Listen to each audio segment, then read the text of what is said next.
Sir ముందుగా చెప్పండి, మరి 8వ తారీఖు జూన్‌కి ఈయన పోయిన వారంలో రామోజీరావు గారు పరమపదించారు. వారి విషయంలో అంటే ఆయన కులము, మతము అనే దానికి సంబంధం లేకుండా అందరికీ సుపరిచితులు.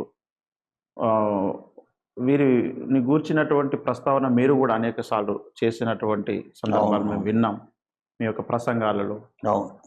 అయితే వారి గురించి మీరు ఏం చెప్తారు? రామోజీరావు గారి స్మృతికి నేను వ్యక్తిగతంగా ఓఫిర్ మినిస్ట్రీస్ పక్షంగా శ్రద్ధాంజలి ఘటిస్తూ నివాళులు అర్పిస్తూ ఉన్నాను. రామోజీరావు గారు వర్తమాన తెలుగు సమాజాన్ని, తెలుగు వాళ్ళందరినీ, ప్రత్యేకంగా రాజకీయ రంగాన్ని, సాహితీ రంగాన్ని, చలనచిత్ర రంగాన్ని ప్రభావితం చేసినటువంటి ఒక మహామనీషి ఆయన. భగవంతుని మీద వారి విశ్వాసం ఏమిటో, వారి వ్యక్తిగత విశ్వాసం ఏమిటో మనకు తెలీదు. కానీ ఆయన ఎక్కువ స్వయం కృషిని నమ్ముకున్నటువంటి వ్యక్తి.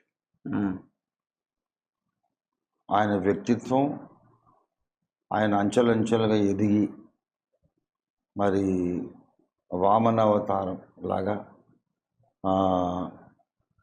ఇంతింతై వటుడింతై అన్నట్టు ఆయన ఒక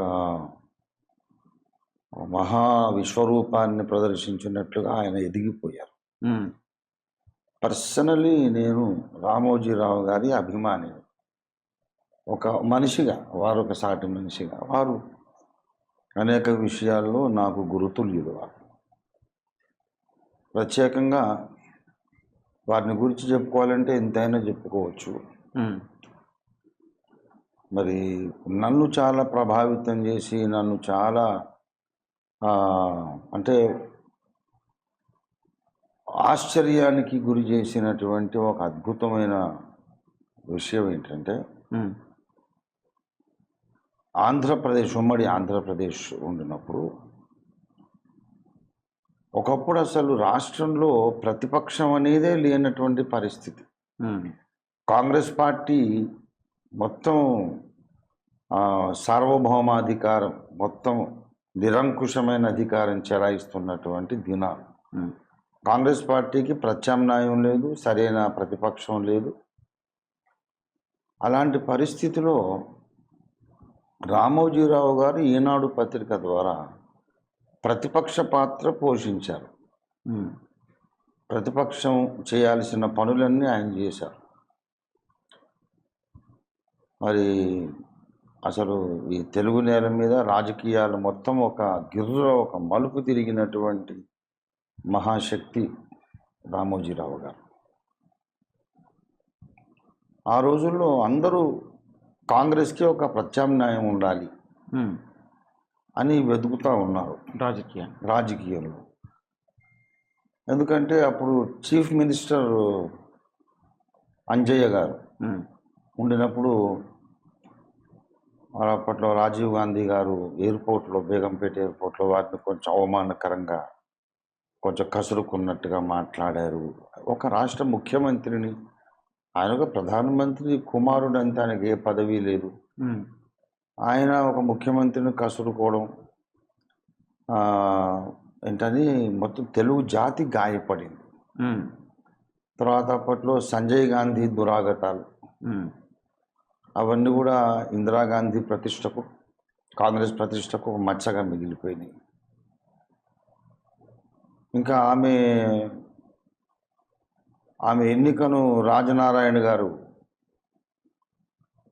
ఛాలెంజ్ చేసి ఆమె ఎన్నిక చెల్లదు అని హైకోర్టులో తీర్పు తెచ్చినప్పుడు ఆమె ఎమర్జెన్సీ విధించడం, ఆ ఎమర్జెన్సీని అడ్డు పెట్టుకొని సంజయ్ గాంధీ గారు ఎన్నెన్నో ప్రజా వ్యతిరేక కార్యక్రమాలు చేయడం, ఇవన్నీ కాంగ్రెస్ మీద ఒక విముఖత అప్పట్లో పుట్టించినాయి. అంటే అప్పటి దేశకాల పరిస్థితులు చెప్తున్నాయి, ఇప్పుడు కాదు. ఇప్పుడు మళ్ళీ మనకు కాంగ్రెస్ ఒకటే ప్రత్యామ్నాయంగా కనబడతా ఉంది. అవును. ఇప్పుడైతే అప్పుడు పరిస్థితులు వేరు, ఇప్పుడు అప్పుడు పరిస్థితులు వేరు. ఇప్పుడైతే కాంగ్రెసే దిక్కు. ఆ, కాంగ్రెస్ రావాలి, లేకపోతే దేశ ప్రజలకు ప్రజాస్వామ్యానికే ఒక సంరక్షణ లేకుండా పోతుందనే భయం వచ్చేసింది ఉమ్, ఇప్పుడు పరిస్థితి.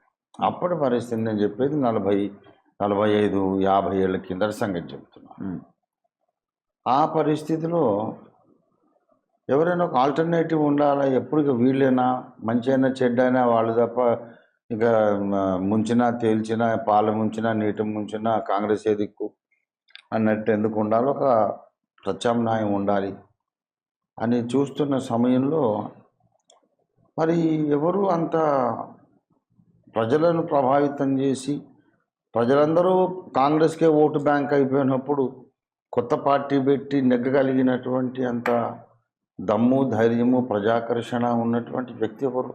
ఉమ్, ఎన్టీ రామారావు గారు ఒకరు. ఆయన నేను ముందుకు వస్తాను కానీ మరి నన్ను ఎవరు బలపరుస్తున్నారు?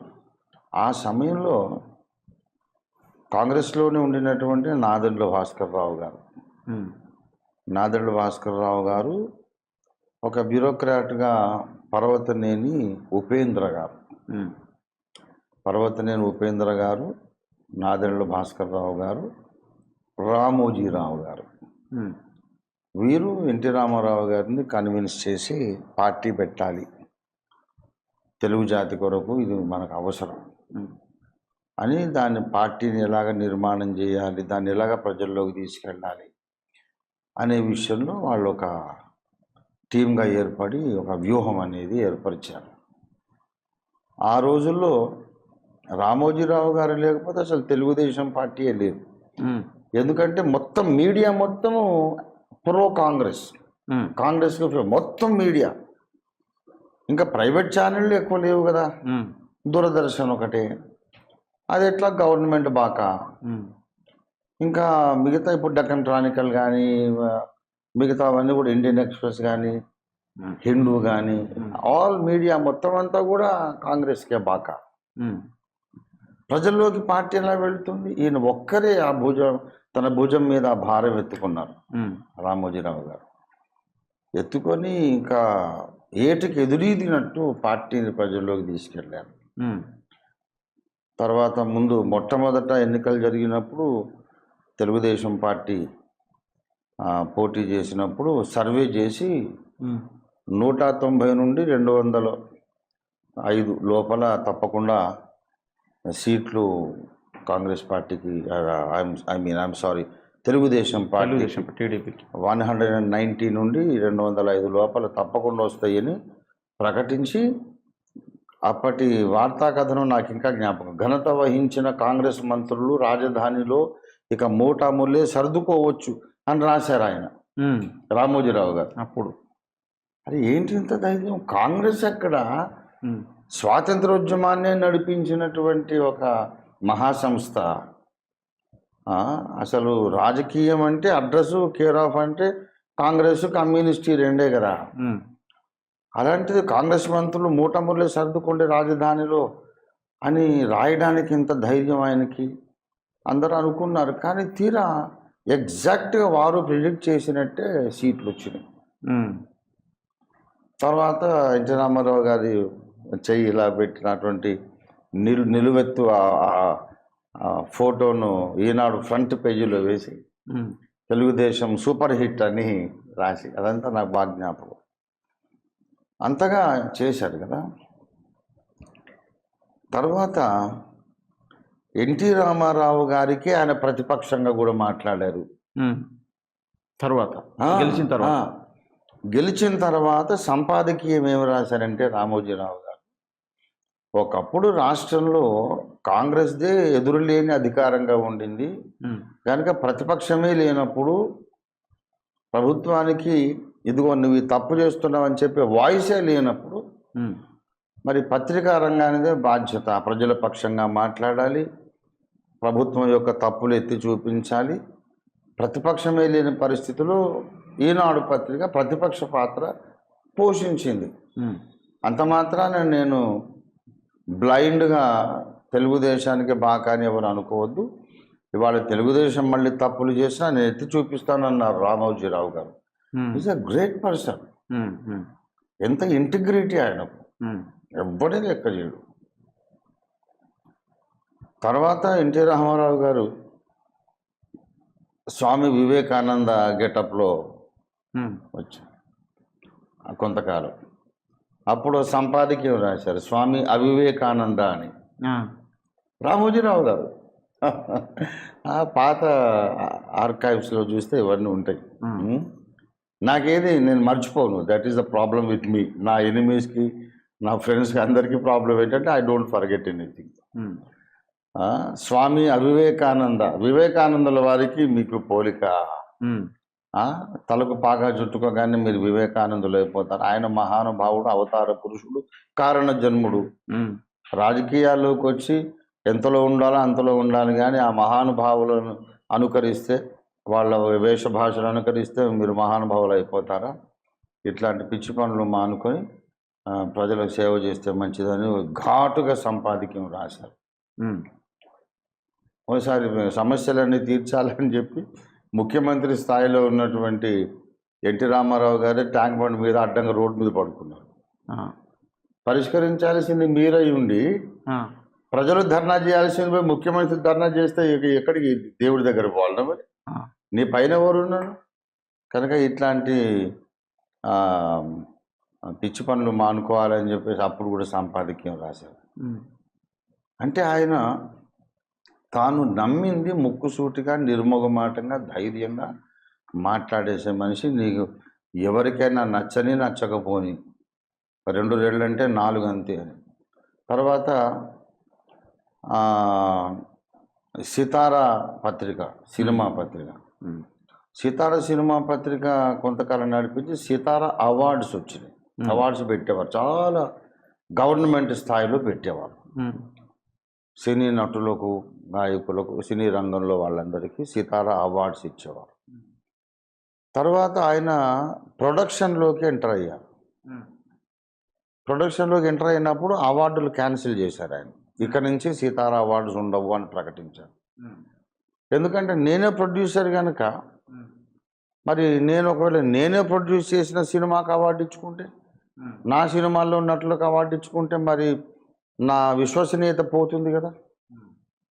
కాబట్టి ఇక్కడ నుంచి అవార్డులు ఉండవు.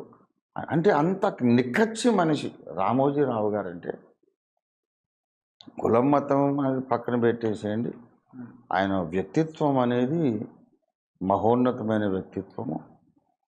నన్ను చాలా ప్రభావితం చేసినటువంటి ఒక వ్యక్తి ఆయన. మరి నేను రచనల్లో నేను వాడుతున్న భాష మీద కూడా ఈనాడు పత్రిక ప్రభావం ఉంది. అప్పట్లో అది ఈనాడు వచ్చినప్పుడు నాకు 20 ఏళ్ళేమో వయసు, 19-20 ఏళ్ళప్పుడు ఈనాడు పత్రిక వచ్చింది. అప్పట్లో రేపు అని కూడా ఒక పత్రిక ఉండేది. అప్పట్లో నవ్వుకున్నాం, ఈనాడు, రేపు, ఎల్లుండి ఏమిటండి పత్రికలు అని నవ్వుకున్నారు అందరూ, గేలి చేశారు. కానీ తర్వాత నాడు అనే తెలుగు మాటకు ప్రాంతము, తమిళనాడు, అలాగే తెలుగునాడు, ఈనాడు అంటే ఈ నేల అనే భావంతో ఆయన పెట్టారు. ఈరోజు ఈనాడు, ఈ నేల మీద ఈరోజు కబుర్లు అని అంత ఆలోచనతో పెట్టారని తర్వాత అర్థమైంది.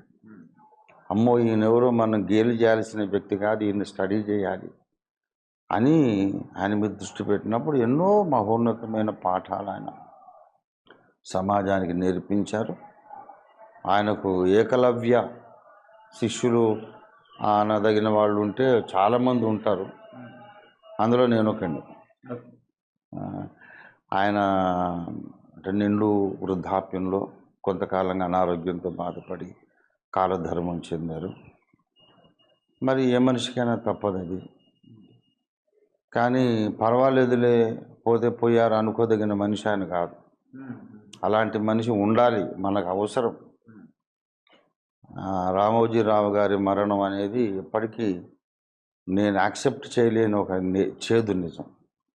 I cannot accept. No no no no, we need him అనిపిస్తుంది. కానీ మరి ఆయన స్థానాన్ని ఇంకెవరైనా భర్తీ ఎవ్వరు చేసే లేరు, అవకాశం ఎవ్వరు లేరు, ఎవ్వరు లేరు. ఉమ్, ఆయన స్థానాన్ని ఆక్రమించడం కాదు అసలు. ఆయన నిలబెట్టినటువంటి ఆ లీగసీ, ఉమ్, ఆ ఆ వారసత్వ పరంపర అనేది, సార్. అది నిలబెట్టడానికి కూడా నా దృష్టిలో అయితే ఎవరు కనిపించటం లేదు.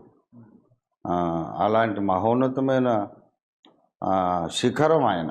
సార్. ఒక మేరు పర్వతం లాంటోడు. Very sad about his demise. అందులో చంద్రబాబు నాయుడు గారు వారు వెళ్ళి ఆయన పాడి మోయటం కూడా ఉమ్, చాలా ప్రశంసనీయం. ఆ, నేను చాలా సంతోషించాను. అవకాశం ఉంటే అసలు నేను కూడా ఆయన పాడి మోయాలి అన్నంత గౌరవం నా హృదయంలో ఉంది. ఓకే. కాబట్టి చంద్రబాబు గారు ఆ పని చేశారు. ఆ విషయంలో చంద్రబాబు గారిని నేను ప్రశంసిస్తున్నాను. వారికి ఉన్న అనుబంధం కూడా అలాంటిది. Anyway, thank you for giving me opportunity sir. To pay tributes to that great person mister Ramoji Rao. Sir, అమరావతిని గురించి కూడా రామోజీరావు గారే ఆ స్థలాన్ని ఎంచుకోమని చెప్పారు అని చెప్పారు చంద్రబాబు గారు. అవును సార్. యాక్చువల్గా దాంట్లో చాలా మల్టీ ఫేసెటెడ్ ప్లాన్ అది. ఉమ్, అమరావతి అనే పేరు అదొక బుద్ధిస్ట్ పుణ్యక్షేత్రం అది. ఉమ్, కనుక ఫారెస్ట్ కంట్రీస్ నుండి ఆ బుద్ధిస్ట్ పుణ్యక్షేత్రాన్ని కూడా మనం డెవలప్ చేస్తే, ఇటు ఆంధ్రప్రదేశ్ రాజధాని నగరము ఒక బౌద్ధ పుణ్యక్షేత్రం, ఇప్పుడు టూరిజం కూడా ఉంటుంది అని ఎన్నో కోణాలు ఆలోచించి ఆ స్థలం ఎన్నిక చేశారు. కానీ పూర్తి ఇంప్లిమెంటేషన్ కాకముందే మళ్ళీ అధికారం వేరే పార్టీ చేతుల్లోకి వచ్చి ఉమ్, అదంతా గందరగోళమై ల్యాండ్స్ అమ్ముకున్నటువంటి రైతులు ఇబ్బంది పడి కొంత ఉమ్, ఇబ్బంది కలిగింది. మళ్ళీ ఇప్పుడు చంద్రబాబు గారే వచ్చారు. ఉమ్.